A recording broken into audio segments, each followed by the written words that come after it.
Hi and welcome to another episode of All Cooked Up. You know guys, I'm having a party tonight at home. About 30 of my friends are coming over and I don't have enough time to start making some elaborate appetizers.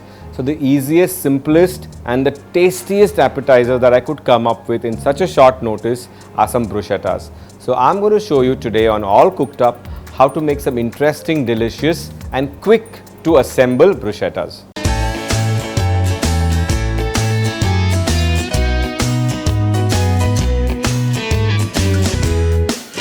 For the pesto and cherry tomato bruschettas, you will need pesto sauce, cherry tomatoes sliced half and fresh thyme.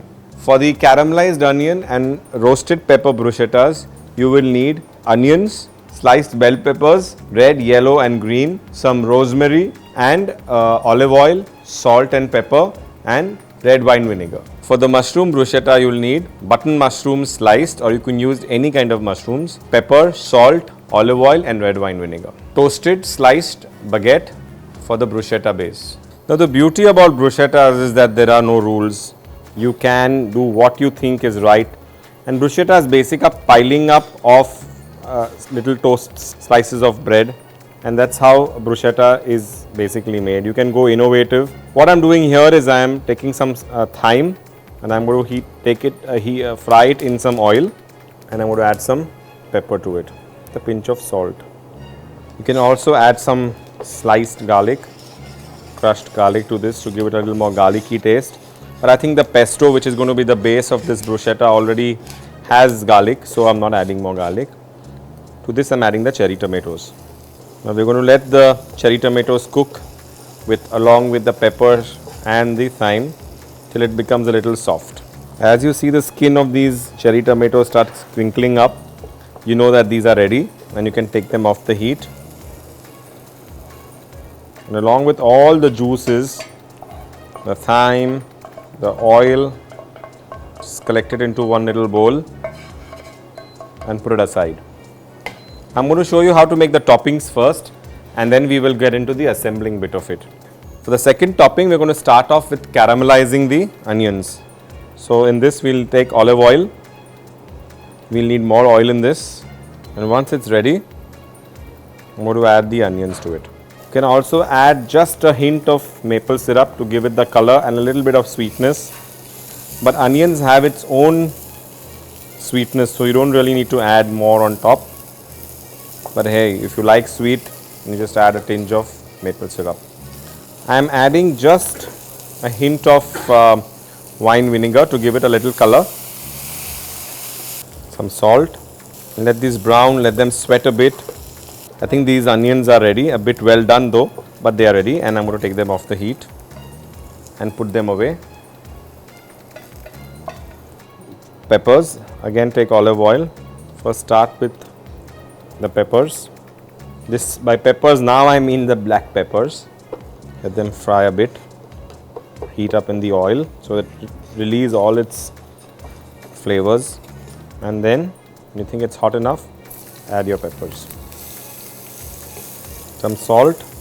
And now these peppers I'm going to cook in the red wine vinegar. So we need a good dash of red wine vinegar.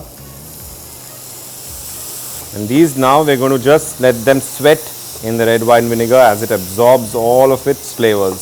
So when you think they're absolutely soft and succulent, you can take them off the heat and put them in a bowl to be used later. Once again, we follow the same principle. We're going to use some olive oil,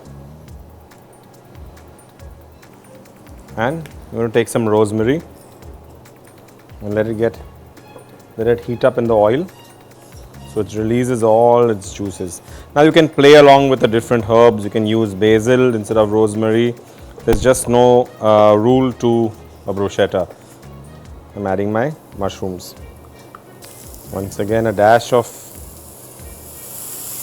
add color, some tanginess and flavor. And we're going to let these sweat. Add some salt. Add the salt at the very end of the mushrooms, because if you add them too early, they tend to let out a lot of water and then your mushrooms become extremely soggy. Oh, this smells so amazing. I wish you were here to smell this, because will make your mouth water. I think this is almost done now, and I'm putting this away. And now just get your toasts. I've already toasted them, and now I'm going to show you how to assemble them. So here I have my pesto sauce. You can click on the link below to check on how to make some pesto sauce. I've already done this before. And I'm going to spread a thick layer of the pesto onto the bruschetta. Top it off with some of the tomatoes that we have made, along with all the juices of the rosemary, of the thyme. Don't they look delicious? And garnish it with a sprig of thyme if you feel like it. But that's our first set of bruschettas done. Now the second one, we are going to the caramelized onion. Spread some caramelized onions at the bottom. Some of the roasted peppers. And top it up with some feta cheese. Some butter, melted butter with garlic. Spread that. Top it off with some of the mushrooms. And there we have a bruschetta platter ready to be served to hungry guests. So with this platter of bruschetta, I'm sure you can take on any guest. And do you think anybody would be able to resist these? I'm definitely sure not. These are going to get wiped off in a couple of minutes. So I hope you enjoyed watching me on All Cooked Up. Don't forget to like my channel. Don't forget to subscribe. And do leave me behind your comments because I would love to hear from you. So till later, I'm going to my party now. Enjoy yourselves.